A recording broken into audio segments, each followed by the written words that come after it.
baru 39. Ih, suaraku kedengeran enggak. Wah, kelempar ya. Hostnya Encore tadi saya jadi yang jadi hostnya. Bukan Ibu Ayu, kayaknya mahasiswa tadi yang jadi hostnya. Esther kalau nggak salah.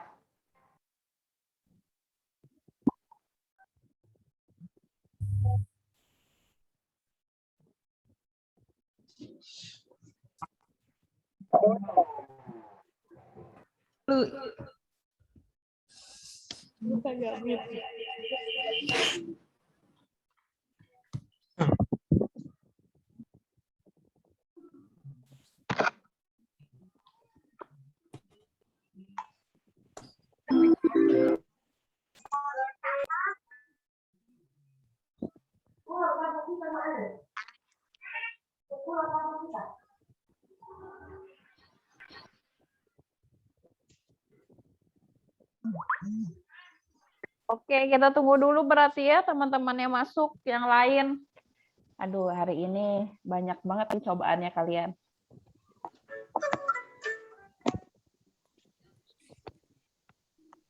Begitu masuk jangan lupa langsung di-mute ya, nanti rahasianya kedengeran sama saya, kan nggak enak.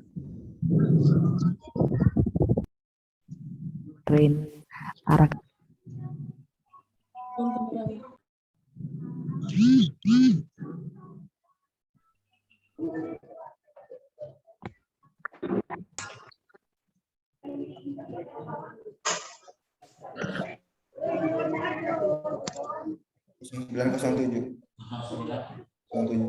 Langsung di-mute yang sudah masuk kelas, silahkan langsung di-mute.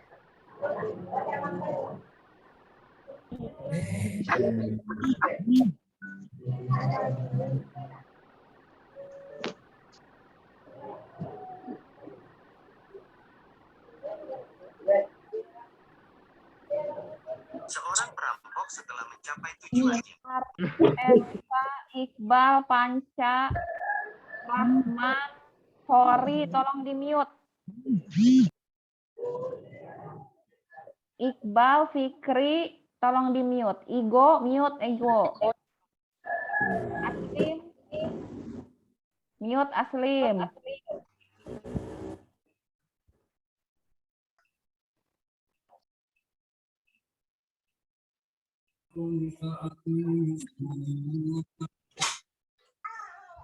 Satu saja. Pak Hafiz, tolong di-mute.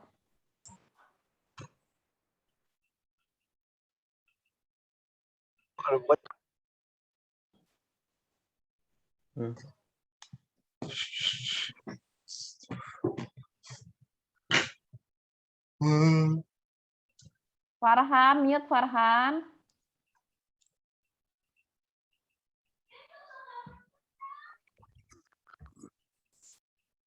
Ya, Bu.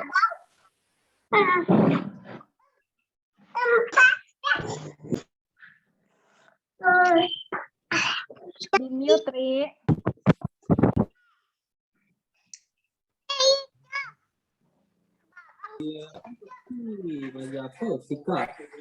Indra Pardede.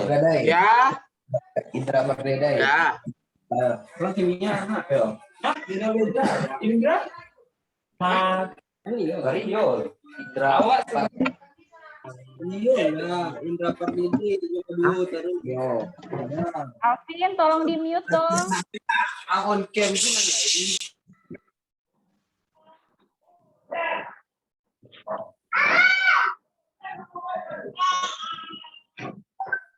Bintang Andalas, tolong di-mute. Fadila, mute, tolong. Vista, mute. Tri Bintang Andalas, tolong di-mute dong.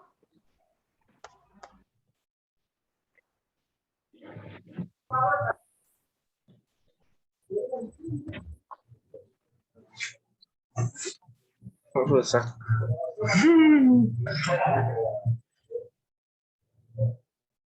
Rangga, mute dulu, Rangga.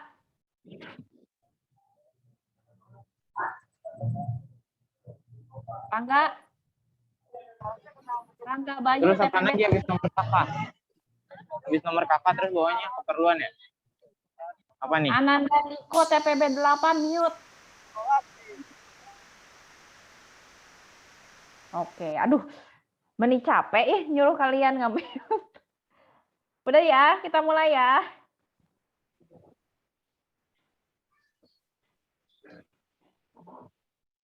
Sudah tampil kan ya?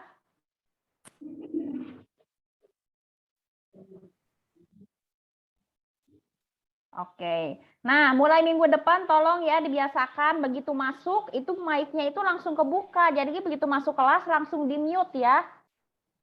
Kalau mau off cam gitu. Oke?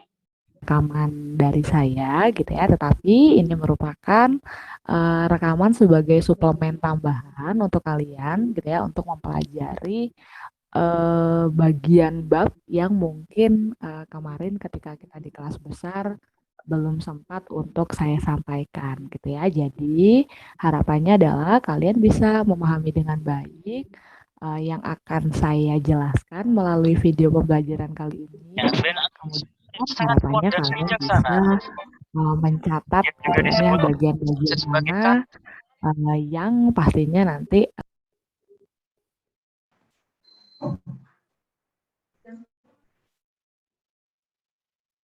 Ya udah mau.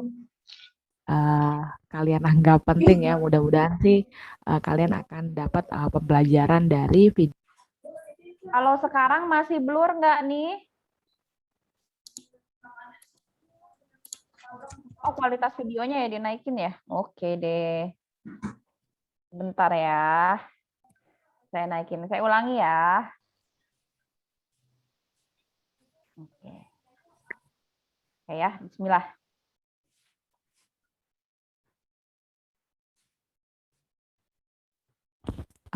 Oke, Assalamualaikum warahmatullahi wabarakatuh. Selamat pagi, selamat siang, selamat sore, selamat malam ya. Entah nih kapan kalian dengerin rekaman dari saya gitu ya. Tapi ini merupakan rekaman sebagai suplemen tambahan untuk kalian gitu ya, untuk mempelajari bagian bab yang mungkin kemarin ketika kita di kelas besar belum sempat untuk saya sampaikan gitu ya. Jadi harapannya adalah kalian bisa memahami dengan baik yang akan saya jelaskan melalui video pembelajaran kali ini.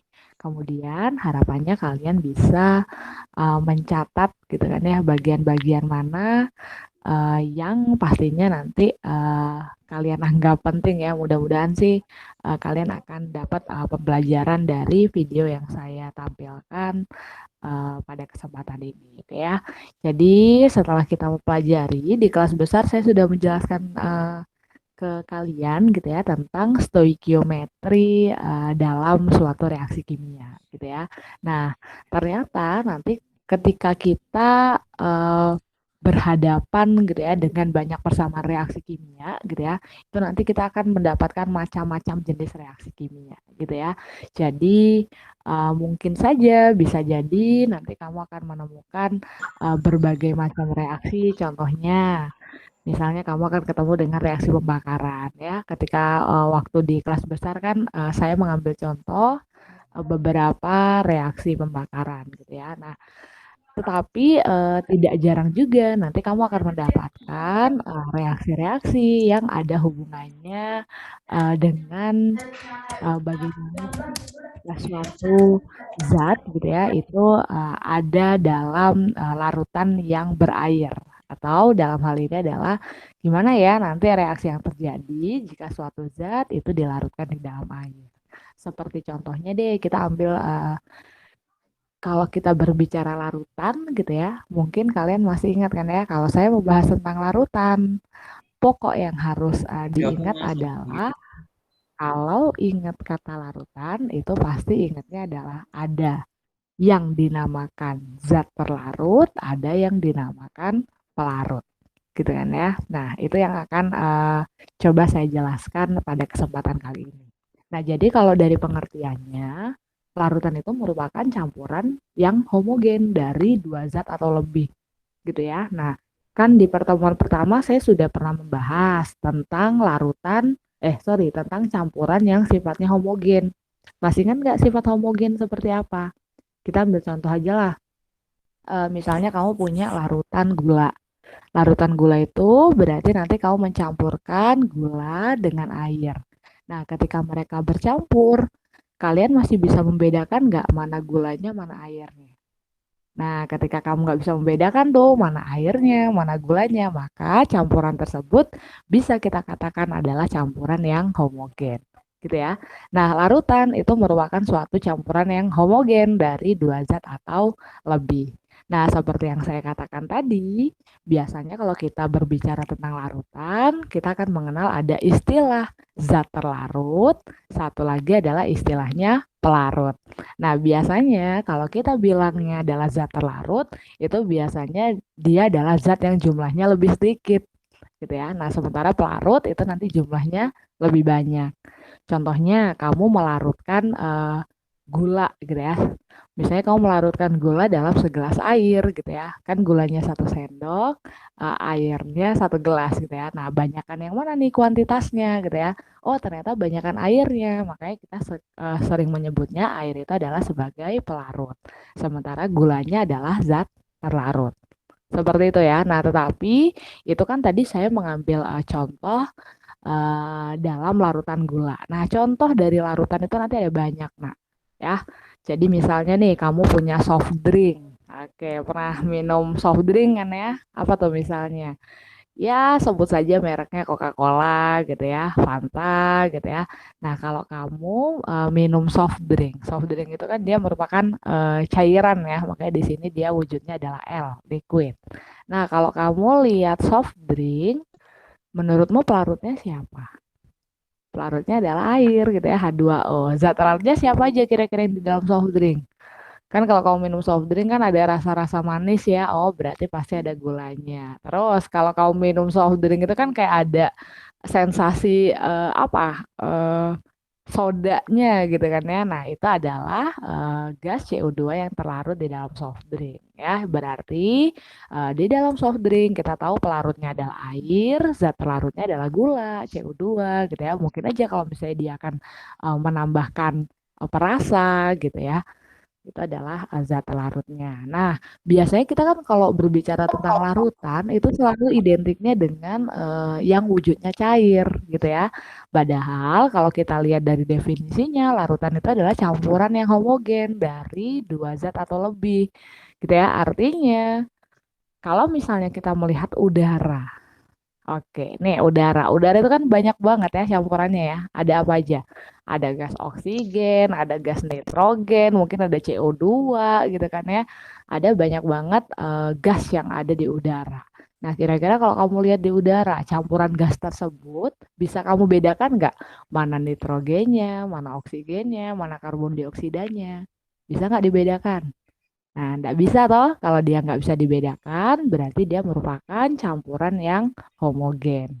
Gitu ya. Nah, di udara, kalau kita lihat, mungkin kamu masih ingat ketika belajar zaman apa tuh SMA lah ya mungkin ya.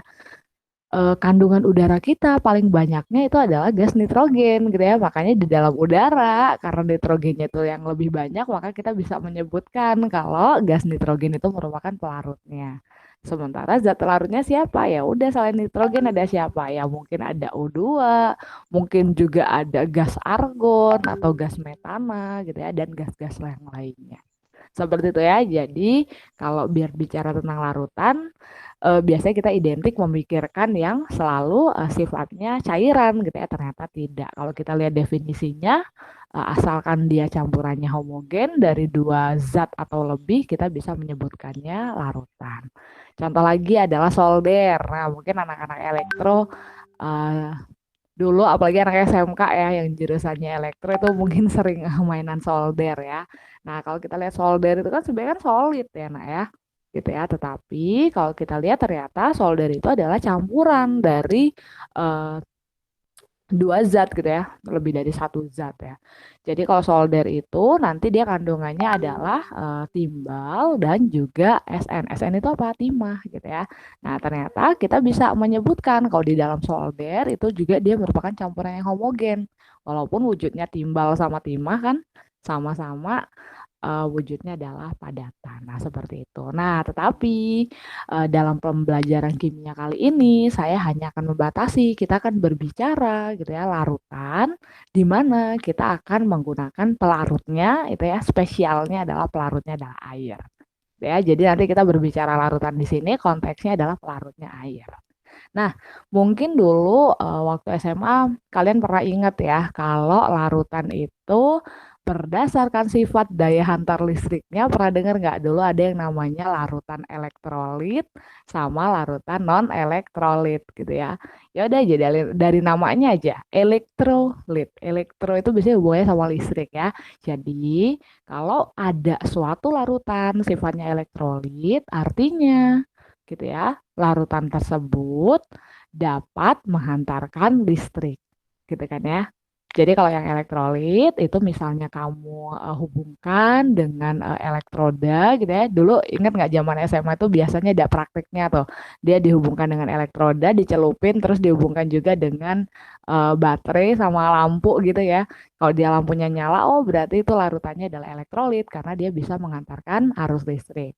Nah, sementara kalau non elektrolit ya dari namanya aja non elektrolit berarti dia nggak bisa menghantarkan listrik gitu. Nah, permasalahannya adalah kalau kita berbicara elektrolit non elektrolit gitu ya suatu larutan, kenapa ya yang elektrolit kok bisa mengantarkan listrik? Kenapa yang non elektrolit tidak bisa mengantarkan listrik? Nah, itu yang akan kita lihat ya perbedaannya. Nah, tapi sebelum ke situ, cobalah ini mungkin saya akan agak ini ya, agak flashback nih ketika zaman dulu SMA. Mungkin pernah percobaan kayak gini nggak sih? Ya, jadi ada boklam gitu kan ya. Terus di sini ada elektroda yang dicelupkan. Kalau misalnya lampunya nggak nyala nih, oh berarti kita bisa menyebutnya larutan di sini adalah non elektrolit karena dia nggak bisa mengantarkan listrik.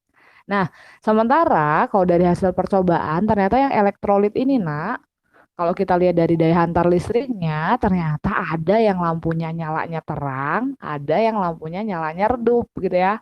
Nah, contohnya kayak gini. Kalau misalnya dia redup, nyala lampunya, oh berarti daya hantarnya adalah yang lemah. Makanya kita menyebutnya itu adalah larutan elektrolit lemah. Nah, sementara kalau misalnya kamu menggunakan larutan, wah lampunya nyala terang nih, berarti dia daya hantarnya kan kuat gitu ya. Makanya nanti kita menyebutnya itu merupakan larutan elektrolit kuat. Bisa dipahamin ya, kalau dilihat dari daya hantarnya, gitu ya. Kalau non elektrolit itu berarti dia nggak bisa mengantarkan listrik. Kalau elektrolit kuat berarti dia menghantarkannya kuat. Kalau elektrolit lemah berarti dia menghantarkannya lemah gitu atau daya hantarnya lemah. Nah, permasalahannya adalah yang tadi Ibu sudah kasih apa ya bridging ya pertanyaan. Kenapa ya kok elektrolit itu bisa menghantarkan listrik gitu ya? Ada apa gitu ya? Mungkin kamu masih ingat. Salah satu contoh larutan elektrolit itu yang dulu sering banget dibahas ketika sekolah itu adalah NaCl. NaCl ketika terlarut dalam air, ingat ternyata dia bisa mengalami ionisasi gitu kan ya. Ada Na+, ada Cl-. Nah, itulah yang menyebabkan larutan elektrolit dia bisa menghantarkan listrik. Karena ternyata ketika dia dilarutkan di dalam air gitu ya, zat tersebut bisa menghasilkan kation dan anion ya. Mungkin ini pernah Ibu bahas juga ya, kation itu adalah ion bermuatan positif, sementara anion bermuatan negatif. Ya udah kamu kebayang dong kalau dia punya sesuatu yang bermuatan plus sama min gitu ya, pasti dia bisa menghantarkan listrik. Gitu ya. Nah, ini nih challenge-nya gitu ya. Nanti gimana? Kita bedain antara yang elektrolit kuat sama yang lemah ya. Salah satu contoh yang elektrolit kuat itu adalah NaCl nih nak ya. Mungkin kamu masih ingat ketika NaCl dilarutkan di dalam air, maka dia akan terion menjadi Na+ ditambah Cl- ya. NaCl garam, berarti awalnya kan dia wujudnya padat, ketika dilarutkan dalam air dia akan menjadi Na+ aquos. Aquos itu larutan ya. Cl- aquos. Nah, di sini NaCl dia sifatnya elektrolit kuat. Kenapa? Karena dia 100% itu dia akan terurai menjadi ion-ionnya. Maksudnya gimana sih Bu 100% dia terurai ya misalnya aja kamu punya NaCl-nya 2 mol nih gitu ya. Misalnya kamu punya 2 mol NaCl. Nah, keseluruhannya ini, Nak, 2 mol ini ya dia akan terurai jadi Na plus sama Cl min atau 100% dia akan berubah menjadi ion-ionnya. Gitu ya. Makanya kalau semuanya terurai menjadi ion-ionnya berarti kan ion-ionnya itu kan jumlahnya akan lebih banyak kalau dibandingkan yang elektrolit lemah. Nah, jadi kalau elektrolit lemah itu dia hanya terurainya itu sebagian loh, Nak. Contoh elektrolit lemah nih. Misalnya kau punya asam cuka ya. Ini adalah asam asetat atau asam cuka. Mungkin kebiasaan kita ya dari zaman dulu nulisnya adalah CH3COOH gitu kan ya. Tapi nanti kita akan biasakan deh penulisannya itu berdasarkan ini ya. Kalau ini kan rasanya kalau kita lihat dulu, oh ini H yang di akhir nih, apa dia yang akan lepas atau terion gitu ya. Nanti deh ada bagian babnya kita akan membiasakan gitu ya untuk larutan-larutan asam itu biasanya H gitu ya, yang lepas itu nanti ditulisnya adalah di awal senyawanya. Tapi udahlah, itu nanti di bagian asam basa. Nah, kita balik lagi ke sini, Nak. Contohnya ada asam asetat, ya. Jadi dia merupakan contoh dari larutan elektrolit lemah, ya. Jadi kalau elektrolit lemah itu dia nggak sepenuhnya terurai. Artinya apa nih? CH3COH ketika dia dilarutkan dalam air, dia kan akan menjadi CH3COO min sama H plus nih gitu ya. Nah, tetapi ternyata kation sama anionnya itu bisa bereaksi kembali gitu ya, membentuk CH3COH. Makanya dia tandanya bolak-balik kayak gini. Artinya setelah dia terurai, dia bisa balik lagi. Setelah terurai, dia bisa balik lagi. Itu artinya dia tidak 100% terurai. Beda kayak yang tadi elektrolit kuat. Kalau elektrolit kuat, NaCl terurai ya udah jadinya ada kation sama anion. Sementara kalau yang lemah, dia setelah terurai, dia bisa balik lagi membentuk senyawanya gitu loh. Ya, atau bisa ciri-cirinya gini, kalau elektrolit kuat, kalau ditulisin reaksinya itu tanda panahnya cuma satu. Kalau elektrolit lemah, dia tanda panahnya bolak-balik, seperti itu. Ya, nah ini ionisasi tadi sudah kita bahas ya, ini ciri-cirinya tanda panahnya bolak-balik, itu artinya adalah reaksinya berlangsung dua arah ya. Jadi dua arah itu maksudnya setelah dia ionisasi ternyata dia bisa balik lagi membentuk CH3COH. Makanya yang elektrolit lemah itu nanti jumlah ion-ionnya pasti dia lebih sedikit dibandingkan yang kuat, ya nggak sih? Kan kalau yang kuat nih, mana ya tadi? Nah, kalau yang kuat NaCl, ya udah semuanya itu akan berubah jadi ion plus sama ion min gitu kan. Nah, sementara kalau elektrolit lemah setelah dia terurai, dia balik lagi gitu. Makanya dia kandungan kation dan anionnya lebih sedikit. Makanya daya hantarnya lebih lemah. Seperti itu. Ya.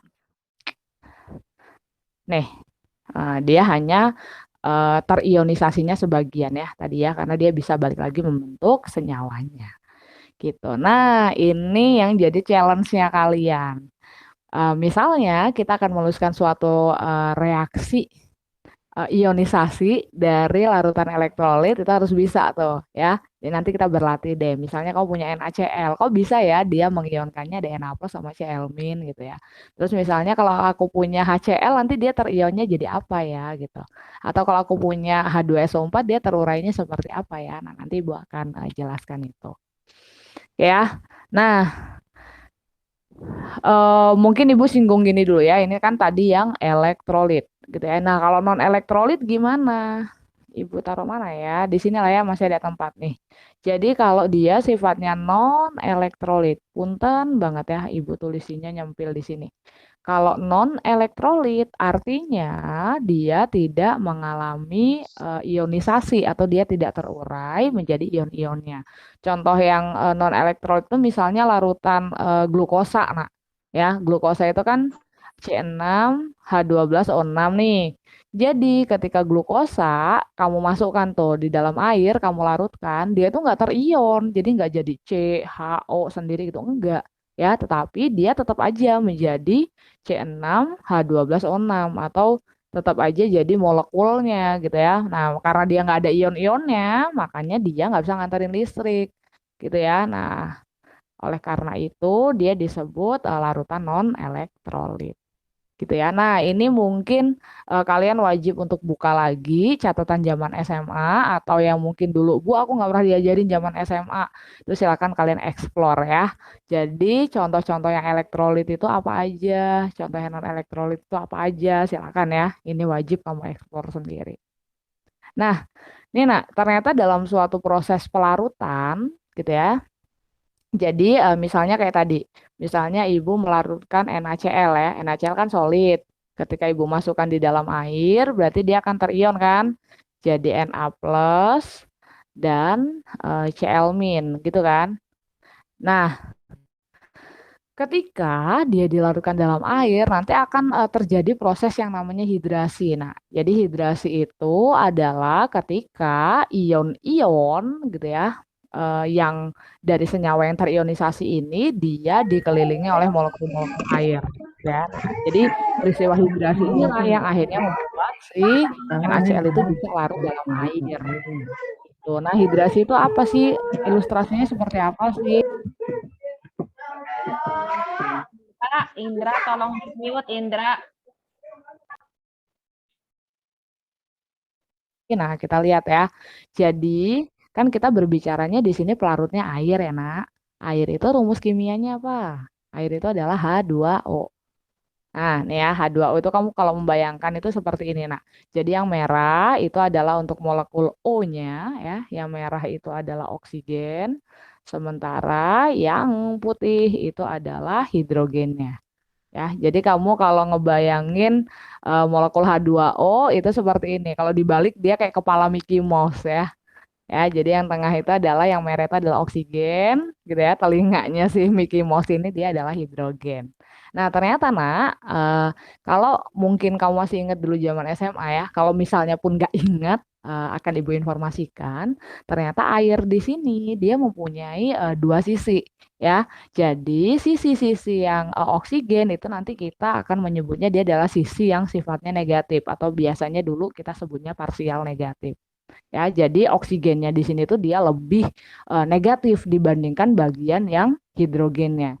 Ya, jadi yang oksigen lebih negatif, yang hidrogen di sini atau kepala Mickey Mouse-nya, telinga Mickey Mouse-nya dia lebih positif, kepala Mickey Mouse-nya dia lebih negatif ya. Artinya apa? Nanti di proses hidrasi yang terjadi gini loh, Nak. Misalnya kamu punya ion Na+, ya. Na plus kation ya. Jadi misalnya kamu punya suatu kation atau suatu ion yang positif, maka cara air mengelilinginya adalah, ingat kan kalau yang positif pasti dia akan menarik sisi yang negatif dari air, gitu kan. Nah, air itu tadi sisi negatifnya yang mana? Yang merah kan, yang oksigen ya kan. Nah, makanya nanti yang akan mengelilinginya, yang akan berinteraksi langsung sama kationnya itu adalah sisi-sisi merahnya atau sisi-sisi oksigennya karena oksigennya dia sifatnya lebih negatif. Oke, nah beda kalau nanti dia akan menghidrasi si Cl-nya. Cl- itu kan anion nih. Gitu ya. Ya udah, anion kan muatannya negatif. Artinya apa? Yang akan tertarik ke arahnya itu pasti bagian positif dari si air. Tadi bagian positif dari air kan kepala Mickey ya apa? Kuping Mickey Mouse-nya ini kan hidrogennya kan. Gitu. Makanya nanti yang akan mendekat ke arah anion itu pasti dia sisi-sisi dari yang hidrogennya di sini. Gitu. Itu kira-kira gambaran ya kalau misalnya kau punya suatu larutan elektrolit, dia dilarutkan di dalam air. Jadi nanti ada peristiwa hidrasi. Hidrasi itu adalah ketika ion-ion yang terkandung dari suatu zat itu dia akan dikelilingi atau diselubungi oleh molekul air. Ingat aja ya tadi ya, kalau kation positif berarti dia yang mengelilinginya yang akan berdekatan berinteraksi langsung. Kalau kation berarti adalah bagian oksigen dari H2O-nya ya atau bagian yang negatif. Sementara kalau anion berarti yang akan berdekatan langsung yang menyelimutinya adalah bagian positif dari H2O atau di sini adalah hidrogennya. Seperti itu ya, mudah-mudahan bisa dipahami ya. Nah, selanjutnya itu penting banget kalau misalnya kita berbicara larutan elektrolit, non elektrolit itu kamu harus punya kemampuan untuk bisa menuliskan reaksi ionisasinya. PR banget nih ya. Jadi kayak misalnya kayak NaCl tuh. Kok bisa sih dia terurainya jadi Na plus sama Cl min? Kok bisa gitu ya? Gitu. Oh, ini yang non elektrolit tadi ya. karena dia tidak punya ion plus sama ion min ya. Tadi Ibu ambil contoh adalah nih ya C6H12O6. Oh, rupanya udah ada di sini ya. Jadi ketika dia dilarutkan dalam air ya udah aja dia bentuknya sama C6H12O6. Dia nggak mengandung ion-ion, makanya dia nggak bisa mengantarkan listrik. Nah, di sini ada nih. Udah ditulisin malah ya. Di sini ada tabel walaupun ini hanya isinya sebagian. Nah, ya kamu bisa mengeksplornya lebih banyak lagi. Ini contoh nih dari yang strong elektrolit atau elektrolit kuat. Ibu tulis aja ya, di sini adalah contoh elit kuat. Terus yang tengah itu adalah contoh elit lemah ya, weak elektrolit berarti elektrolit lemah. Sementara yang sebelah kanan itu adalah non elektrolit ya, non elit. Oke, ini contoh-contohnya ya, yang termasuk elektrolit kuat kayak HCl, HNO3, HClO4, H2SO4, NaOH, BaOH gitu ya, dan semua senyawa ionik gitu ya, dia sifatnya elektrolit kuat. Sementara yang lemah nih, contohnya CH3COH, HF, HNO2, NH3, gitu ya. Ini H2O juga dia dibintangin ya. Jadi ini adalah contoh dari elektrolit lemah. Nah, sementara yang non elektrolit kita lihat tuh di situ ada urea, ada metanol, etanol, glukosa, sukrosa gitu ya. Atau dulu sih biasanya Ibu mengingatnya kalau non elektrolit itu zaman SMA sih ya. Cara mudah mengingatnya adalah dia terdiri dari alkohol gitu ya. Alkohol itu yang ujungnya 0000 ya. Alkohol itu contohnya nih metanol, etanol gitu. Terus dia terdiri dari gula. Biasanya gula itu yang ujungnya osa-osa ya, glukosa, sukrosa, laktosa gitu-gitu. Terus yang satunya adalah urea. Gitu. Ya udahlah, ini bisa nanti dieksplor lebih jauh lagi ya. Artinya kalau kamu punya metanol CH3OH di dalam air ya udah dia nggak terion, dia tetap aja jadinya CH3OH gitu. Sementara misalnya kamu punya HCl, pasti dia bisa terion gitu. Nah, terionnya jadi apa ya? Itulah yang akan Ibu ajarkan setelah ini ya. Gimana caranya kita menuliskan reaksi ionisasi. Nah, di sini udah ada beberapa contoh gitu ya, walaupun mungkin nanti akan ada. Silakan kalian latihan sendiri ya. Gitu. Nah, jadi nanti gini nak, cara nulisin reaksi ionisasi itu Ibu kasih cara mudahnya yang untuk kamu ingat ya, Ibu kasih di sini note gitu ya. Ini biar memudahkan kamu mengingat. Jadi, kalau misalnya kamu ketemu sama unsur-unsur yang ada di golongan 1A. Ya, golongan 1A masih ingat nggak sih ada apa aja? Boleh dilihat di tabel periodiknya ya. Biasanya Ibu ngasih singkatannya Haji Lina, kecelakaan, agak susah ya, Robi CS, frustasi ya. Jadi kalau kamu ketemu sama golongan 1A, dia akan membentuk ionnya itu adalah positif 1.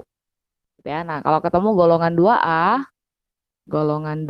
itu biasanya Ibu nyingkatnya yang itu loh, beli mangga, campur sirsak, bawa rambutan misalnya gitu ya. Nah, itu adalah muatannya positif 2 gitu ya. Terus kalau kamu ketemu sama golongan 3A, boleh diingat gitu ya, balga intel, B, boron, aluminium, gallium, indium, thallium, itu biasanya dia akan membentuk ion positif 3. Umumnya gitu ya. Terus kalau kamu ketemu sama golongan 7A, halogen ya. Halogen tuh biasanya Ibu nyingkatnya Fans Club Brazil Imut Amat gitu ya. FCl BRIAT ya. Jadi dia akan membentuk ionnya adalah negatif 1 kalau terionisasi. Gitu ya. Nah, ini bisa tuh dijadikan patokan. Ya, maksudnya patokan gimana sih, Bu? Misalnya nih, kamu ingin mengionkan. Misalnya kita ambil contoh MgCl2. Gitu ya. Kita tulisin di mana ya? Jawab di sini aja lah ya. Jawab. Oke. Misalnya kamu punya MgCl2. Ganti warna dulu deh biar berwarna nih. Yang A, MgCl2. Nah, cara ngionin itu seperti apa sih? Yang pertama pisahin dulu, nak. Pisahin dulu unsur-unsurnya. Ya, jadi kalau misalnya kamu punya MgCl2, kalau kamu pisahin berarti ada unsur apa aja? Ada unsur Mg, sama ada unsur Cl gitu kan ya. Jadi pertama kita pisahin dulu. Nah, setelah dipisahin kita lihat Mg-nya ada berapa sih? Mg-nya ada 1 kan? Gitu ya. Sementara Cl-nya ada berapa? Cl-nya ada 2 nih, ada embel-embel angkanya. Berarti angka ini nanti jadikan koefisien. Ya, berarti dia ada Mg ditambah 2 Cl. Nah, setelah itu kamu boleh tuh ngelihat di kotak yang sudah Ibu tulis note itu, kita lihat Mg golongan berapa? Mg golongan 2 loh ternyata. Gitu ya. Oh, berarti dia muatannya adalah positif 2. Boleh nulisnya plus 2, boleh nulisnya 2 plus. Ya, positif 2. Nah, sekarang lihat Cl. Cl golongan berapa? Oh, golongan 7 gitu ya. Nih Cl. Berarti dia muatannya adalah min 1. Bisa kita nulisinnya min gini aja. Ya, oh berarti MgCl2 kalau terionisasi dia akan menghasilkan Mg plus 2 ditambah 2 Cl min. Nah, sekarang cobalah perhatikan muatannya, nak. Kalau kamu hitung muatannya, di sini kan Mg muatannya berapa? Plus 2. Gitu ya. Sementara Cl nih, kita lihat. Cl kan muatannya min 1. Karena Cl-nya ada 2, berarti 2 dikali min 1 kan min 2, ya nggak sih? Nah, kalau kamu jumlahin, muatannya mereka itu pasti selalu hasilnya adalah 0. Gitu ya. Jadi setelah kamu ion-ionkan, buat ngecek aku udah bener belum ya ngioninnya, itu selalu muatannya mereka kalau dijumlahin sama dengan 0. Cun nggak? Semoga ngecun ya. Coba ya, kita yang ke B lah coba. Yuk kita latihan sama-sama. Yang B, misalnya kamu punya Fe Cl3. Yuk, kayak tadi. Cara ngioninya gimana? Kita pisahin satu-satu dulu. Berarti dia mengandung ada Fe sendirian gitu ya, ditambah ada Cl. Oke, terus kita lihat Fe-nya ada berapa di kiri? Fe-nya ada 1, ya wes, tulis 1. Cl-nya ada berapa? Cl-nya ada 3, berarti 3-nya jadikan koefisien. Gini ya. Nah, kita lihat mana nih yang bisa kita jadiin patokan. Kita lihat Fe. Fe ada nggak di tabel itu? Oh, nggak ada. Ya udah, berarti Fe-nya kita abaikan dulu sementara. Nah, sekarang kita lihat Cl. Cl itu golongan berapa? Golongan 7A rupanya dia ya. Berarti dia muatannya adalah min 1. Gini karena berarti kita punya 3 Cl min. Nah, caranya gimana kalau kita mau nyari muatannya Fe? Caranya gini loh, nak. Fe-nya kan nggak tahu berapa nih.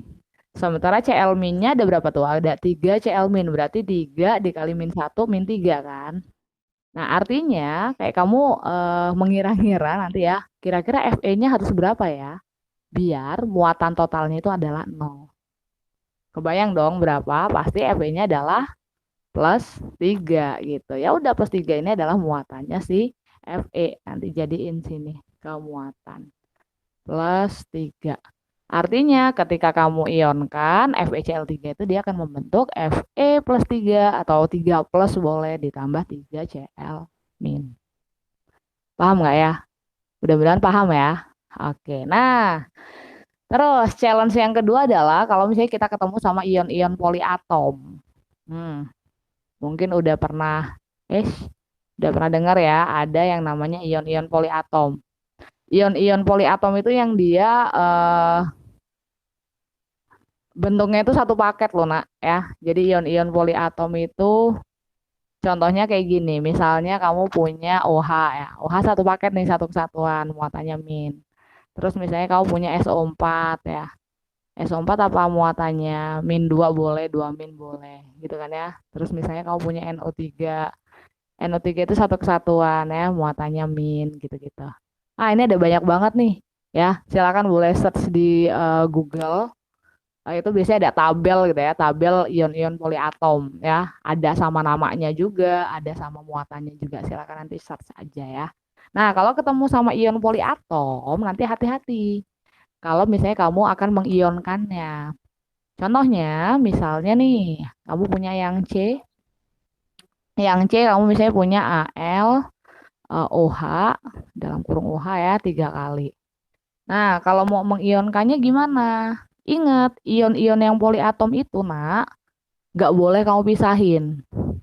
Cun nggak? Jadi maksudnya nggak boleh kamu pisahin gini. Jadi kalau AlOH3, kamu bukan misahinnya Al sendiri, O sendiri, H sendiri, nggak gitu. Ya, tapi OH-nya itu harus jadi satu kesatuan. Berarti ketika kamu pisahkan, dia akan membentuk Al, ditambah OH gitu. Cun nggak? Jadi OH-nya itu harus satu kesatuan. Nah, tinggal dilihat OH-nya ada berapa? Ada 3, berarti jadikan koefisiennya 3 gitu. Nah, sekarang kita tinggal lihat muatannya. AL ada nggak tuh di sini? AL ada ya, ternyata AL itu adalah plus 3. Ya, terus OH, misalnya kamu hafal nih ya, OH itu muatannya adalah min. Gitu ya. Ya udah, buat meyakinkan coba deh kita cek muatan totalnya 0 nggak ya? Kita lihat ya, AL-nya kan plus 3, ya nggak? OH-nya kan min, karena OH-nya ada 3, berarti 3 dikali min 1, min 3. Ya udah, kalau ditotalin muatannya adalah 0. Gitu ya. Oke, coba satu lagi deh yang D. Coba satu lagi yang D, kamu punya K2SO4 nih. K2SO4. Oke, kita lihat. Kalau mau misahin, hati-hati ya. Yang ion-ion poliatom itu dia harus kita tulisnya sepaket. Berarti ini kalau mau kita pisahkan, berarti kan ada K sendirian, gitu dulu ya. Terus SO4 kan satu kesatuan tuh, ion poliatom kan. Berarti K sendiri, SO4 sendiri. Seperti itu. Oke, nah sekarang tinggal kita lihat. K-nya ada berapa? K-nya ada 2, berarti 2-nya jadikan koefisien. Terus SO4, nah SO4 kan ada satu kesatuan nih. SO4-nya berarti ada berapa? Ada 1 kan? Ya nggak sih? Jadi bukan SO4-nya ada 4. 4 ini kan punyanya O kan di dalam komponen SO4 itu. Berarti kalau dilihat SO4-nya ada berapa? Ada 1. Ya udah. Koefnya berarti 1. Tinggal kita lengkapin muatan. K itu golongan berapa? Golongan 1 dia gitu ya. Oh, berarti K muatannya adalah plus 1. SO4 misalnya kamu ingat gitu ya, oh dia adalah muatannya min 2 gitu ya, atau 2 min boleh. 2 min. Ya udah, buat meyakinkan, coba kita cek aja muatan totalnya. 2K plus, berarti 2 dikali plus 1 kan plus 2. SO4-nya adalah min 2. Ya udah, kalau ditotalin kan sama dengan 0. Gitu deh cara mengionkan. Masih ingat lah ya? Harusnya sih masih ya, ini kan pelajaran SMA banget. Yaudah deh, ini Ibu lope-lopein. Untuk yang E, coba silahkan kalian coba sendiri. Ya, monggo. Oke. Nah, kalau ini udah, sekarang kita mau prediksi nih. Gimana ya kalau misalnya kamu mencampurkan 2 buah larutan. Misalnya ada larutan A sama larutan B. Kamu campurin. Kira-kira ini akan membentuk endapan apa enggak ya? Gitu. Nah, jadi nak, kalau kita berbicara soal reaksi pengendapan gitu ya, berarti nanti di sini akan ada endapan yang terbentuk. Endapan itu apa sih? Endapan itu ya padatan yang nggak larut gitu. Jadi misalnya apa? Kamu masukin apa kapur misalnya, kapur kamu masukin di dalam air, kamu aduk gitu. Ternyata dia mengendap gitu ya. Nah, berarti itu ada bagian zat padat atau padatan yang nggak larut. Nah, itulah yang disebut endapan. Berarti kalau nanti kamu menuliskan endapan, itu wujudnya adalah padat gitu ya. Berarti nanti dia akan dilambangkan dengan lambang S, solid. Tuh, ini gambarnya nggak tampak ya. Nah, contohnya nih, Nak. Misalnya, oke, ini dulu lah. Set. Nah, misalnya kau punya reaksi nih antara PbNO3 AQ gitu ya, itu artinya larutan ya. Ada larutan PbNO3 2 kali direaksikan dengan larutan NaI, dia akan membentuk solid, berarti dia akan membentuk endapan PbI2 ditambah 2 NaNO3 larutan ya. Berarti di sini akan terbentuk satu endapan ya. Di situ yang fasenya S itu adalah PbI2. Nah, biasanya dalam penulisan reaksi pengendapan itu nanti kita mengenal ada yang namanya reaksi molekul atau persamaan molekul gitu ya. Terus nanti kita juga menemukan persamaan ionik. Nah, baru nanti kita menemukan istilah yang terakhir itu adalah persamaan ion total atau biasanya kita nyebutnya persamaan ion bersih. Ya, ini adalah ion bersih biasanya kita nyebutnya gitu. Nah, gimana sih caranya gitu ya? Jadi misalnya kamu punya persamaan molekul nih. Persamaan molekul itu ya dia yang menuliskan keseluruhan molekul gitu ya yang bereaksi. Misalnya di sini PbNO3, NaI, PbI2, NaNO3 gitu ya. Itu adalah persamaan molekulnya. Nah, kita lihat kalau yang wujudnya aquos itu kan berarti dia dalam larutan. Artinya kita bisa menuliskan reaksi ionisasinya. Ya, kayak contohnya nih ada PbNO3 dua kali. Ya, makanya wajib banget kamu bisa mengionkan. Berarti gimana tadi caranya kalau ada PbNO3 dua kali, kita pisahin dulu ya. Berarti kan ada Pb, terus ada NO3. Awalnya gitu kan. Mungkin Ibu giniin dulu ya. Nah, gini ya. Ada Pb sama NO3. Terus kita lihat NO3-nya ada dua, berarti taruh koefisiennya NO3 ada dua. Misalnya kamu ingat NO3 itu muatannya min, ya, berarti ini kan min 2. Biar hasilnya 0, PB-nya harus berapa? Ya, PB-nya pasti harus plus 2, makanya muatan PB adalah plus 2. Kebayang nggak sih? Kebayang lah ya, insya Allah ya. Nah, terus kita punya NaI. Duanya diabaikan dulu nih, koefisiennya abaikan dulu. Misalnya kamu punya NaI, berarti kan ada Na plus sama Imin gitu kan. Nah, dua di sini berarti kan koefisiennya dia ya ikut ke Na, juga ikut ke I gitu ya. Jadi kalau yang ada keterangan aquos, artinya dia bisa kamu tuliskan reaksi ionnya. Lagi menjelaskan itu, Bu. Ini di sini adalah solid. Kalau solid itu berarti endapan. Yang namanya endapan itu pasti nggak terionisasi. Makanya yang PbE2 ya udah aja. Kamu nggak usah tuliskan reaksi ionisasinya karena dia bentuknya endapan. Ya, yang dituliskan reaksi ionisasinya itu kalau yang bentuknya adalah aquos. Nah, nano 3 nih. Nano 3 kan aquos ya. Berarti bisa kamu ionin dong. Jadi Na plus sama NO3 min kan. Duanya itu nanti tinggal ikut ke koefisien masing-masing. Nah, persamaan yang seperti ini yang kita sebut sebagai persamaan ionik. Ya, jadi kalau persamaan ionik itu artinya yang aquos-aquos itu sudah kamu uraikan menjadi ion. Ya, ini nanti sering keluar loh nak di UTS tuh, biasanya ditanyain. Kamu suruh nulisin persamaan molekul, persamaan ionik, sama persamaan ion bersih. Nah, persamaan ion bersih itu gimana sih? Kita lihat nak. Ini aku hapus dulu deh yang persamaan ion bersih ini ya. Ganggu. Oke. Jadi kalau kita lihat persamaan ionik di sini, rupanya ada ion-ion yang sebelah kiri sama sebelah kanan tanda panah itu ada yang sama. Contohnya apa sih ini? Contohnya ada NO3 min ya. Sebelah kanan kan juga ada NO3 min. Kemudian ada Na plus sebelah kiri. Yang sebelah kanan juga ada Na plus. Jumlahnya sama lagi, matching. Ingat kalau kiri sama kanan itu ada yang sama, boleh kamu curit. Ya, jadi NO3-nya kamu curit, kebayang? Terus Na plusnya kamu curit. Gitu.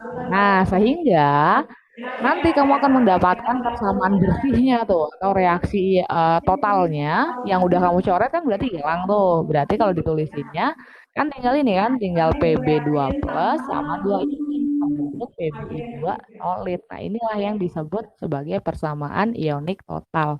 Atau tadi Ibu nulisnya adalah ini yang nanti dimaksud dengan persamaan ion bersih. Ion bersih.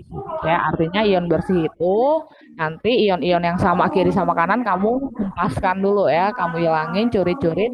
Nah, nanti sisanya itu yang disebut persamaan ion bersih. Gitu. Nah, ternyata nanti di sini ada kan ion-ion yang kecoret. Ion yang kecoret apa aja? Ada Na sama NO3. Nah, itulah nanti yang disebut sebagai ion pendamping. Ya, jadi ingat ya, ion pendamping itu adalah ion-ion yang kamu hempaskan atau kamu hilangkan atau kamu coret-coret ya. Dia adalah sebagai ion pendamping. Artinya ion pendamping ini kalau kamu nulisnya persamaan ion bersih, pasti dia nggak akan ada lagi gitu. Pasti dia udah kecoret. Itulah yang namanya ion pendamping. Nah, ini juga wajib diingat ya. Karena di ujian itu biasanya sering dikeluarkan. Oke, nah masalahnya itu adalah, ini masalah ya kimia ini ya. Biasanya kamu tuh nggak hafal, Bu.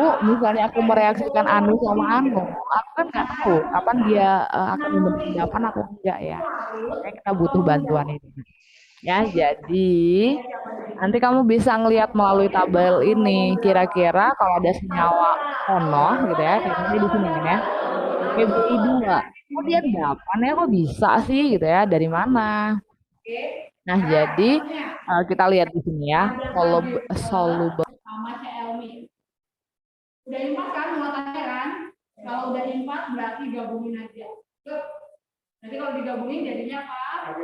Nah, yang ditulis yang positifnya dulu ya, AgCl. Kita lihat nah, Cl.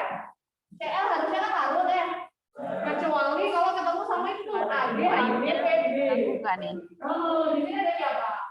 AG, larut apa mengendap? Mengendap. Kalau mengendap, lambangnya adalah S, solid.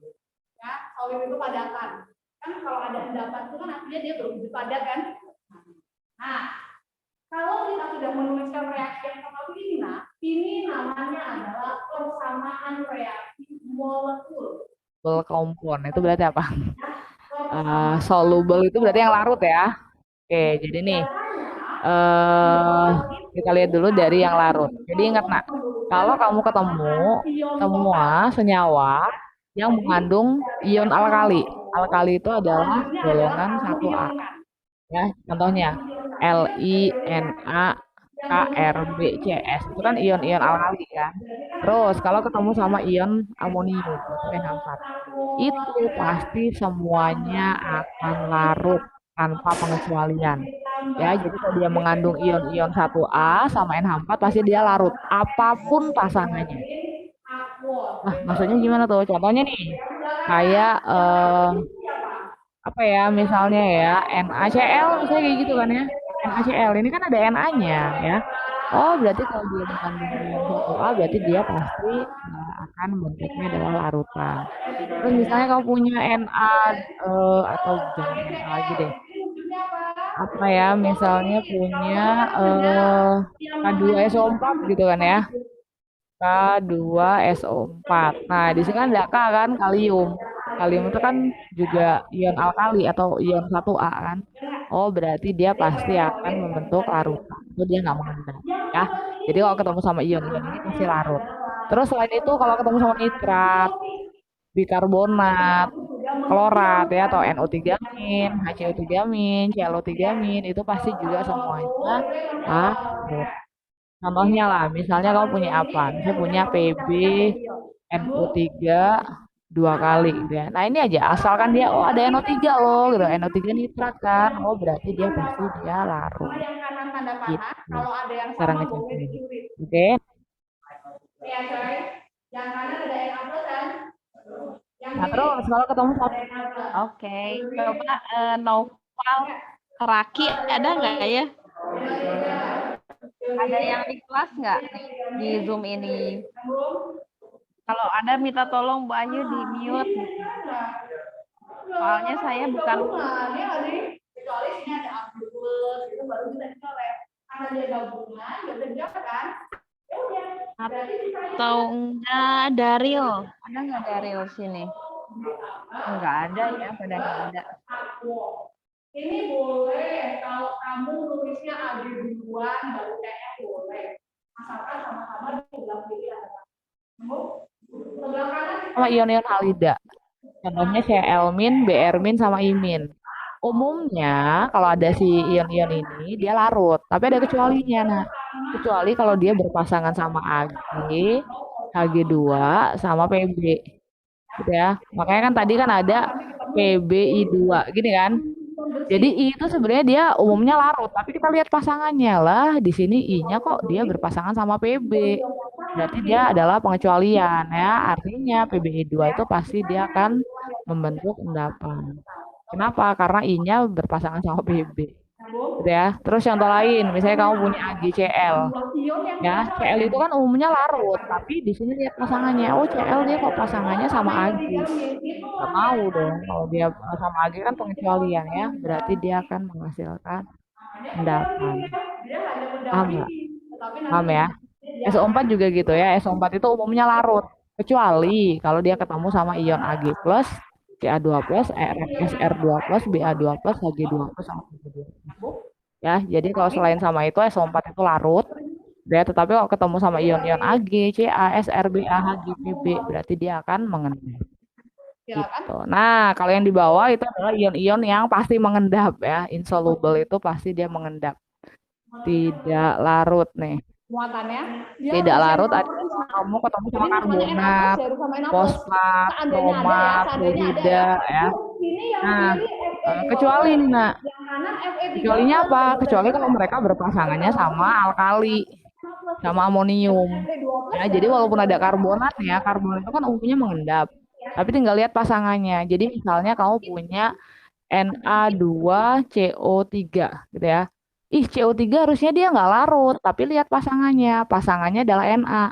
Na itu adalah golongan 1A. Tadi kan udah disebutin, kalau golongan 1A semuanya larut ya. Berarti Na2CO3 pasti dia larut. Gitu ya. Nah, tetapi kalau misalnya kamu ketemu sama CaCO3 gitu. Kita lihat pasangannya siapa? Pasangannya Ca. Ca itu apakah dia alkali? Bukan ya. Ca itu kan golongan 2A ya. Berarti di sini dia akan membentuk endapan. Dia nggak larut. Gitu. Nah, hidroksida juga gitu nak ya. Hidroksida itu dia umumnya nggak larut kecuali kalau ketemu sama alkali sama Ba2+. Jadi misalnya kamu punya apa? NaOH. Lihat aja pasangannya. Oh, pasangannya Na. Na kan dia alkali kan. Berarti NaOH itu pasti dia larut. Tapi nanti lain halnya, misalnya kamu ketemu sama PbOH 2 kali misalnya. Gitu ya. Kita lihat pasangannya Pb. Pb itu kan bukan alkali kan, berarti dia adalah endapan. Agak rempong ya, Mak, gitu. Ini bolehlah dijadiin ini. Dijadiin patokan nih, tabel ini untuk tahu itu akan membentuk larutan atau endapan. Oke, terakhir ya, coba kita latihan. Oh, sorry, ini cara penulisan persamaan ionik. Jadi tata caranya yang pertama adalah kamu tulis dulu persamaan molekul untuk reaksi yang udah disetarakan. Terus setelah itu kamu ionin. Setelah ionin, kamu coret-coret ion pendampingnya, gitu ya. Nah, baru nanti kalau udah dicoret ion pendampingnya jadi deh dia persamaan ion total atau persamaan ion bersih. Contohnya nih ya, tuliskan persamaan ionik total untuk reaksi perak nitrat dan sodium klorida. Perak itu kan Ag ya. Ingat Ag itu muatannya plus. Kalau lupa Ag muatannya apa, silahkan googling ya. Terus nitrat. Nitrat itu apa? Nitrat itu NO3 muatannya apa? Min kan. Berarti kalau ada Ag ketemu Ag plus ketemu NO3 min. Berarti satuin aja kan. Berarti dia akan membentuk AgNO3. Terus sodium klorida. Sodium itu Na lah ya. Ingat Na itu kan golongan 1A ya, muatannya adalah plus. Klorida itu Cl. Cl itu min kan. Berarti kalau kamu punya NaCl, satuin aja kan. Berarti jadinya ada kalau punya Na plus sama Cl min, kalau disatuin berarti jadinya adalah NaCl begono. Nah, nanti lain halnya nih kalau misalnya kamu ketemu sama gini, nah. Aduh, di mana ya nulisnya? Di ujung kanan ya, coba ikut ujung kanan atas. Misalnya kamu punya Mg. Mg itu plus 2. Ketemu sama Cl. Cl itu min 1. Kan kita lihat kan muatannya kan beda ya. Nyatuinnya gimana? Kita kali silang aja muatannya. Maksud nggak? Jadi yang Mg dikali muatannya Cl. Cl kan muatannya min 1. Yang kita ambil satunya aja. Berarti yang Mg-nya dikali 1. Cl-nya dikali muatan Mg. Muatan Mg kan 2. Berarti Cl-nya dikali 2. Jadi kalau digabungin Mg-nya ada 1. Cl-nya ada 2. Cun nggak? Semua ngerti ya. Terus misalnya nih kamu punya Fe3+ misalnya sama Br min. Gitu ya. Berarti tinggal kali silang aja. Fe-nya dikali muatan Br berarti kali 1, Br-nya kali muatan Fe kali 3. Berarti kalau digabungin Fe-nya ada 1, Br-nya ada 3. Nah, gitulah ya. Ya nanti coba di latihan aja di tutorial ya. Oke, kita balik lagi ke sini, Nak. Nih, tadi kita tulisin dulu ya, reaksi perak nitrat dengan sodium klorida. Berarti kamu punya AgNO3 ketemu sama NaCl. Kita tulisin jegreng di sini ya, AgNO3 ditambah dengan NaCl. Loh, kok bisa jadinya AgCl sama NaNO3? Ya caranya gini aja. AgNO3 kan kalau terurai, ini kan dia aquos. Loh, kok bisa, Bu? Kok dia aquos? Kok dia larutan? Kita cek tadi yang balik ke sebelah. Ini ya. AgNO3 nih, nitrat. Nitrat itu kan semuanya larut ya, nggak ada pengecualian. Berarti mau siapapun pasangannya, kalau sama nitrat, pasti dia akan larut. Ya udah, berarti AgNO3 kan larut tuh. Kalau diionin tadi berarti ada apa? Ada Ag plus sama NO3 min. Terus NaCl, iyalah kan Na itu kan alkali. Alkali kan semuanya larut ya, makanya aquos. Kalau di ionin berarti ada Na plus sama Cl min. Gini kan? Oke, nah Bu, kok bisa dia bentuknya AgCl? Tukar pasangan aja cuy.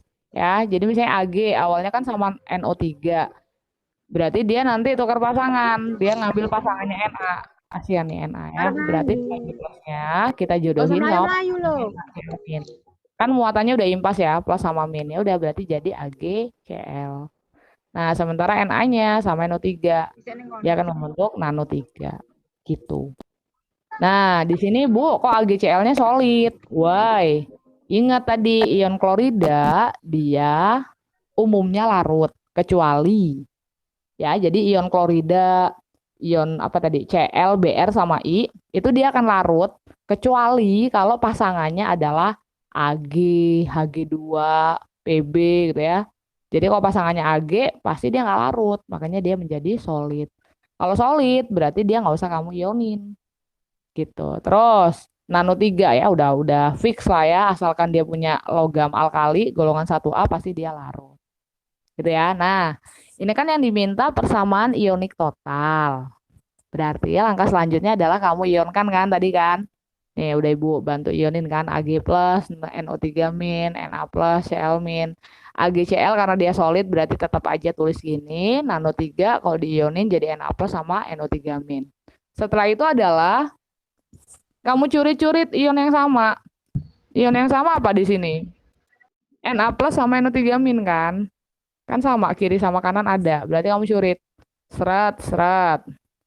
Na-nya seret, seret gitu ya. Berarti mereka kalau dicoret hilang. Sisanya Ag plus sama Cl min membentuk AgCl. Ya inilah yang disebut dengan persamaan ion bersih atau persamaan ion total. Nah, yang kamu curi-curit inilah yang disebut ion pendamping. Nyambung nggak? Semoga nyambung ya. Kalau nggak nyambung ya udah nanti coba dibahas lagi di tutorial. Nah, ini latihan ya, latihan. Tuliskan persamaan reaksi total dari larutan kalium sulfat dengan timbal 2 nitrat. Oke, coba ya. Kita identifikasi dulu nih buat nulisin reaksinya. Kalium itu kan lambangnya K. Ingat, K itu kan dia golongan 1A. Berarti muatannya positif. Sulfat itu SO4 2 min gitu kan. Berarti kalau mereka disatuin cuy, ini kan muatannya kan beda ya. Berarti kali silang muatan aja ya. Berarti K-nya dikali muatan SO4, SO4-nya dikali muatan K. Berarti K-nya dikali 2 kan jadi K2, SO4-nya dikali 1 berarti SO4. Nih, kita ketemu kalium sulfat itu adalah si eta. Ya, terus timbal 2 nitrat. Timbal itu apa? Timbal itu adalah Pb. Nah, kalau ada dalam kurung, itu menunjukkan muatannya si Pb. Berarti Pb muatannya plus 2. Terus nitrat. Nitrat itu adalah NO3 min. Gitu kan? Nah, kita lihat muatannya dia berbeza. Ya, berarti kita kali silang. Pb-nya dikali muatan NO3, berarti kali 1. NO3-nya dikali muatan Pb, berarti dikali 2. Kalau mereka gabungin, jadinya Pb-nya ada 1, NO3-nya ada 2. Gitu. Ya, ya berarti kita kan suruh nuliskan reaksi total ya. Berarti yang pertama kita tulisin dulu reaksi molekulnya. Reaksi molekul, kalau kita tulisin kan berarti larutan kalium sulfat berarti K2SO4. Kalau larutan berarti AQ gitu ya. Ditambah larutan timbal ini kurang larutannya ya. Larutan timbal 2 nitrat berarti Pb NO3 2 kali AQ gitu kan ya. Akan jadinya apa? Nah, untuk memudahkan kalian jadinya apa? Kita ionin dulu lah, Nak. Ya, kita bikin dulu reaksi ionnya. Nih, tadi kan K2SO4 kan dia, kalau kamu uraikan, dia kan berarti kan akan menjadi 2K plus, ya nggak sih? Sama SO4 2 min, gitu nggak sih? Ya, ingat-ingat tadi ya. Terus PbNO3 berarti kalau diionkan kan jadi Pb2 plus ditambah 2 NO3 min. Gini ya. Ya udah, tukar-tukar pasangan coba dia. Yuk, kalau kita tukar pasangan. Di sini berarti K dia berpasangan sama NO3. Karena dia ada 2K sama 2NO3 ya. Di sini kan K-nya kan K+. NO3-nya min, berarti impas kan muatannya. Ya udah berarti dia pasti akan membentuk KNO3. Karena K-nya ada 2, NO3-nya ada 2, berarti dia pasti akan membentuknya 2KNO3. Mana nih? Kok di sini? Sorry. Ini harusnya letaknya di atas. Nggak di sini ya. Sorry. Nih, Ibu hapus. Di sini ya, 2KNO3. Nah, sekarang putuskan dulu nih. KNO3 dia larut apa mengendap?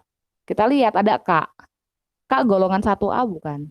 Iya dong, K kan golongan 1A. Ingat, semua golongan 1A apapun pasangannya itu pasti dia larut. Berarti ini pasti aquos. Gitu ya. Nah, K-nya udah kita pasangin. Sekarang tinggal PB. PB sama SO4 kan, tukar pasangan kan tadi ya dia ya. PB-nya 2 plus, SO4-nya 2 min. Ya udah, berarti dia akan membentuk, langsung gabungin aja kan, PbSO4. Nah, sekarang kita lihat SO4. SO4 itu umumnya larut, nah. Tadi lihat aja di tabel nih. Set. Mana nih tabelnya? Nah, nih. SO4 kan umumnya larut nih. Tapi ada pengecualian, kalau ketemu Ag, Ca, Sr, Ba, Hg, Pb, maka dia akan mengendap. Nah, tadi kan mana nih? Aduh. Nih ya, PB SO4. SO4-nya pasangannya sama PB ya. Ya udah berarti dia pasti akan mengendap, berarti dia solid. Oke, berarti tinggal ion ini. Kalau kamu punya 2 KNO3 kan berarti tadi yang kamu pasangin kan 2K plus sama 2 NO3 min. Nah, yang PbSO4 kan dia solid, endapan. Berarti nggak usah dionin ya, karena emang dia nggak bisa terion. Kayak tetap aja solid. Nah, baru reaksi totalnya, kamu curi-curi dulu ion pendampingnya. Yang sama apa di sini? Yang sama kan ini kan, K plusnya sama. Ya kan? Terus NO3-nya sama. NO3-nya sama kan? Berarti kan bisa K plusnya kamu curit, NO3-nya curit. Berarti reaksi totalnya, kalau kamu tulisin nanti adalah boleh SO4 2 min ditambah PB2 plus menghasilkan yang kanannya tersisa PbSO4 solid. Nah, ini adalah reaksi ion bersihnya atau reaksi total. Nah, kalau ditanya siapakah yang menjadi ion pendamping? Ion pendamping yang kamu curit tadi ya. Berarti yang disebut ion pendampingnya siapa nih di sini? Berarti ion pendampingnya adalah K plus yang kamu coret kan sama NO3 min gitu. Angka 2-nya nggak usah kamu ikutin, nggak apa, dia kan koefisien. Gitu deh, agak ribet ya. Makanya nanti kudu banyak latihan. Gitu ya. Jadi itu tadi caranya kamu membuat persamaan reaksi. Gitu ya. Jadi kalau suruh suruh ngecek dia mengendap atau enggak, gunakan tabel tadi. Misalnya kamu suruh bikin reaksi ion bersih gitu ya, berarti kamu ionin dulu, terus pendampingnya atau yang sama kiri kanan kamu coret, baru nanti ketemu reaksi totalnya. Ya, mudah-mudahan bisa dipahamin. Kalau kurang jelas ya boleh diulanglah videonya berapa kali gitu ya, silahkan. Jangan lupa dicatat ya, biar kamunya paham. Oke, kalau ibu kecepatan mohon maaf ya, bolehlah kamu ulang-ulang aja nanti melihat videonya. Thank you ya, mudah-mudahan bisa terserap dengan baik. Kalau ada yang mau ditanyakan, nanti kita ketemu aja di kelas besar, nanti silakan ditanyakan. Ya, atau nanti di tutorial juga bisa, kalian akan banyak latihan soal, ketemu sama tutor masing-masing ya. Thank you sudah mendengarkan video pembelajaran ini, semoga bermanfaat. Saya akhiri, Assalamualaikum warahmatullahi wabarakatuh. Cek Bu Indah, suara saya kedengeran? Terdengar Bu Ayu. Oke, udah beres ini ya, udah beres videonya ya. Mungkin saya tanya dulu ke mereka, silakan coba direspon di kolom chatnya. Ada yang mau ditanyakan nggak? Dari tadi yang sudah dijelaskan. Di kolom chat, silakan. Apa udah aman sampai sini? Oke, Ega mau tanya, silakan nggak? Angkat tangan nggak? Apa, dinyalain mic-nya? Ega. Sebelumnya izin bertanya Bu, Ah. tentang ion pendamping itu saya dulu waktu SMK belajar tentang katalis, itu sama atau beda Bu? Oh, kalau katalis, oke, terima kasih ya. Jadi kalau katalis itu nanti dia itu bentuknya nggak cuma ion sebenarnya nak ya. Tapi kalau misalnya ditanya Bu, mungkin nggak sih Bu katalis itu nanti boleh kita sebut sebagai ion pendamping gitu kan ya. Konteksnya beda. Terima kasih. Konteksnya beda antara katalis dengan ion pendamping nak ya. Jadi kalau katalis itu adalah zat yang ditambahkan untuk mempercepat reaksi. Ya, dia awalnya ditambahkan, nanti pada akhir reaksi dia akan dihasilkan kembali, makanya kecoret gitu kan, makanya dia sama-sama habis, gitu kan. Bu, tapi kalau misalnya boleh nggak katalis kita sebut sebagai ion pendamping? Ibu sih tidak pernah mendapatkan istilah ya nak ya, katalis itu sebagai ion pendamping tidak ada. Jadi rasanya kamu harus pisahkan antara istilah ion pendamping dengan katalis ya, karena di sini ion pendamping itu bukan katalisnya gitu ya, tetapi ion-ion yang nanti pada akhir reaksi gitu ya, dia itu tidak muncul kembali ya dalam reaksi pengendapan. Gitu, Ega. Ega ya. Jadi kalau misalnya Bu, ion pendamping itu katalis bukan? Tidak. Bukan gitu. Tapi ya mungkin Bu. aja nanti kalau kamu ketemu katalis yang dia juga bisa bertindak sebagai ion pendamping ya mungkin saja gitu ya. Tetapi itu dibedakan dua istilahnya. Gitu gak? Paham? Berarti ion pendamping itu tidak mempercepat reaksi, Bu. Oh iya, bukan. Konteksnya kalau misalnya ion pendamping itu bukan sebagai katalis ya dia nggak mempercepat reaksi, Kak. Gitu. Ya. Oke, Bu. Makasih. Oke. Bentar ya, yang di kelas mohon bersabar ya, Ibu ngerespon yang di Zoom dulu. Oke, yang di kelas lagi latihan, yang lainnya masih cukup aman? Direspon aja di chat, masih aman ya? Ya udah Bu Indah, karena udah jam 10.53, bentar itu apa? Izin bertanya Bu, tadi siapa tuh yang tanya di chat? Bentar aku baca. Mana tadi ya? Izin bertanya Bu, dari Raka nih, kalau larutan non elektrolit ditambah larutan elektrolit kuat, apa nanti larutannya jadi elektrolit lemah Bu, gitu ya? Kalau larutan non elektrolit itu bisa terion nggak? Coba direspon di chat coba. Larutan elektrolit dia bisa terion nggak? Larutan non elektrolit bisa terion nggak? Enggak kan? Ya nggak sih? Karena dia nggak bisa terion gitu ya. Ketika kamu campurkan sama larutan elektrolit kuat ya tetap aja yang bisa menghantarkan listrik itu pasti ion-ion dari yang kuat gitu. Tapi kalau misalnya Bu, apakah dia akan menjadi elektrolit lemah? Mungkin daya hantar listriknya jadi berkurang. Gara-gara apa? Gara-gara kalau udah kamu campurkan, berarti kan nanti konsentrasi ion-ionnya kan akan jadi lebih sedikit gitu ya. Tapi kalau misalnya apakah nanti konsepnya jadi seperti itu, mungkin daya hantarnya dia akan berkurang gitu ya. Tapi tidak kemudian larutan yang non elektrolitnya dia jadi elektrolit lemah gitu, enggak. Gitu. Bayang nggak?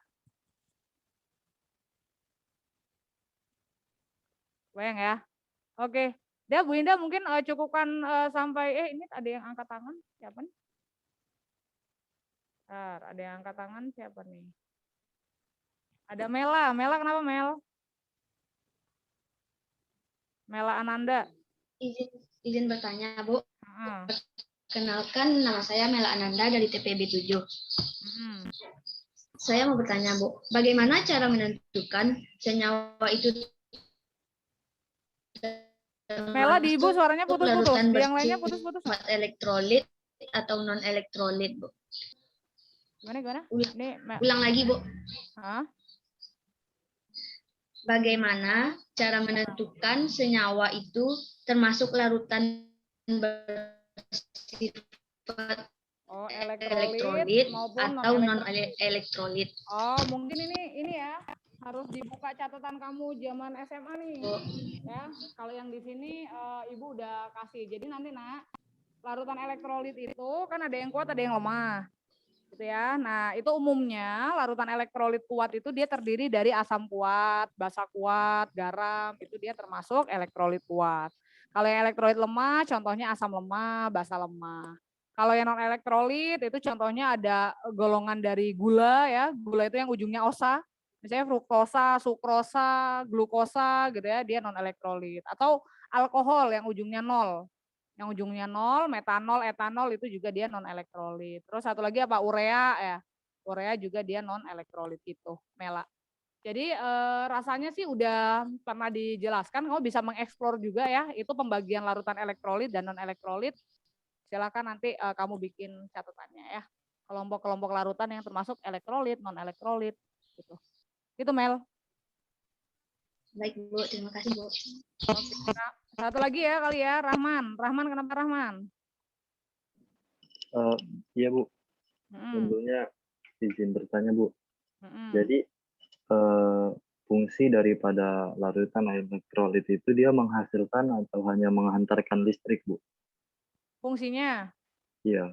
Kalau fungsinya mau banyak ya, Nak ya. Nanti misalnya kamu akan ketemu dalam industri kimia atau apa gitu ya. Nah, tetapi kalau kita ngomongin Bu, menghantarkan listrik itu fungsi apa sifatnya? Itu adalah sifatnya ya. Jadi kalau sifatnya larutan elektrolit, dia bisa menghantarkan listrik sehingga kamu nanti bisa karena dia punya sifat seperti itu gitu ya, berarti kamu nanti bisa menggunakan larutan elektrolit itu sebagai penghantar listrik gitu, nah ya.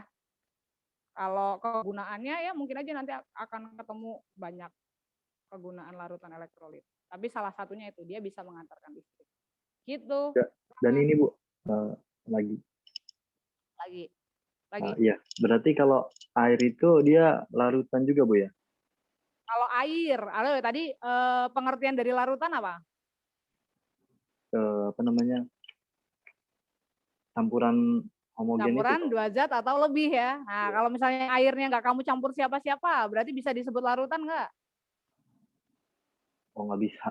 Nggak Nggak, bisa maksud saya, ya. Tapi ini ya mungkin pertanyaan Rahman ya. Bu, tapi kok kalau aku tangannya basah bisa kesetrum Bu, berarti air bisa itu dia, nganterin Bu. listrik dong gitu ya. Nah, Aku itu bisa dia maksud itu saya. kan tebak itu ya, tebak pikirannya Rahman ya. Nah, nanti itu akan kita jelaskan di bab selanjutnya, namanya ikatan kimia. Ya, nanti kamu akan ketemu ternyata senyawa-senyawa kimia itu juga ada yang bisa nganterin listrik, nanti namanya adalah senyawa polar gitu ya, dan senyawa yang non polar gitu. Jadi si air itu nanti sifatnya polar. Nanti akan kita pelajari di bab selanjutnya. Gitu, Rahman. Oh, baik Bu. Terima kasih Bu. Oke. Ada lagi nggak? Udah cukup ya? Udah mau jam 11 nih.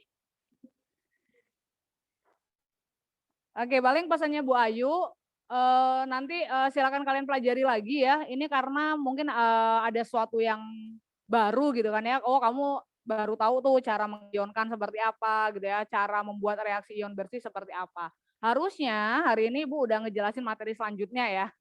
Tetapi karena belum gitu ya, seperti biasa nanti Ibu akan bagikan rekamannya, wajib hukumnya kalian dengerin rekamannya ya. Ini pada ketawa nih yang di sini nih, karena mereka tidak mendengarkan rekaman jadinya ngeblank kan ya. Jadi nanti Ibu bagikan rekamannya. Artinya itu berarti Ibu harus ngejar materi kamu nih yang harusnya Ibu jelasin hari ini kan. Enggak Ibu sampaikan, berarti nanti Ibu bagikan rekamannya, wajib dengerin ya. Wajib dengerin, terus nanti kalau yang nggak bisa tanyakan di kelas tutorial.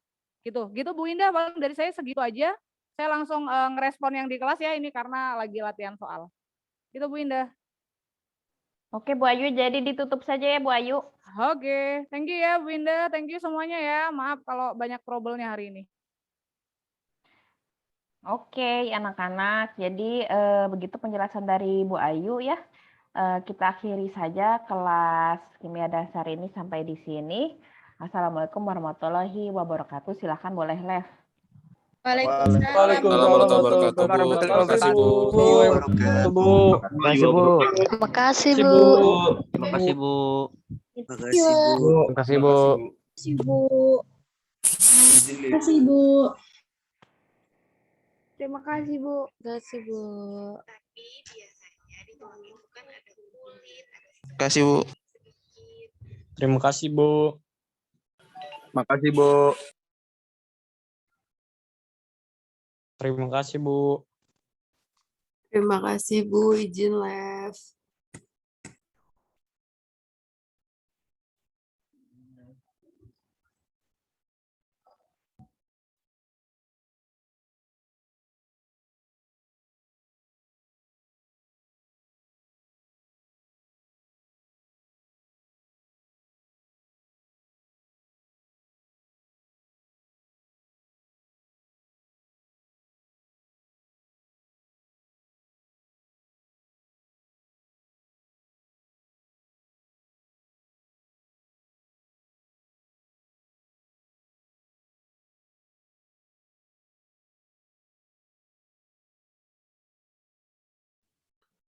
Malaysia cantik kali.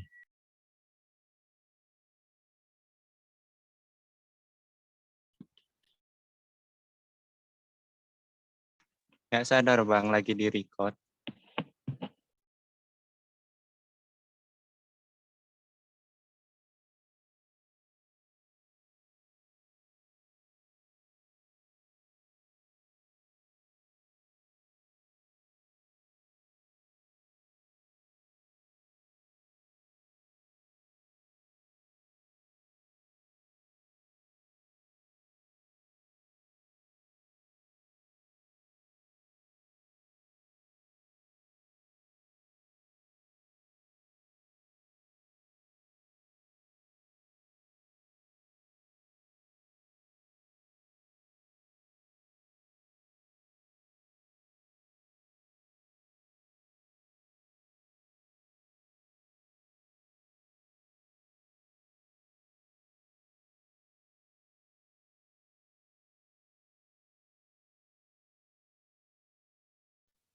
Assalamualaikum.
Gampang buat cari duit. Emangnya Nike nge-just do it. Dikira enak buat bikin acara.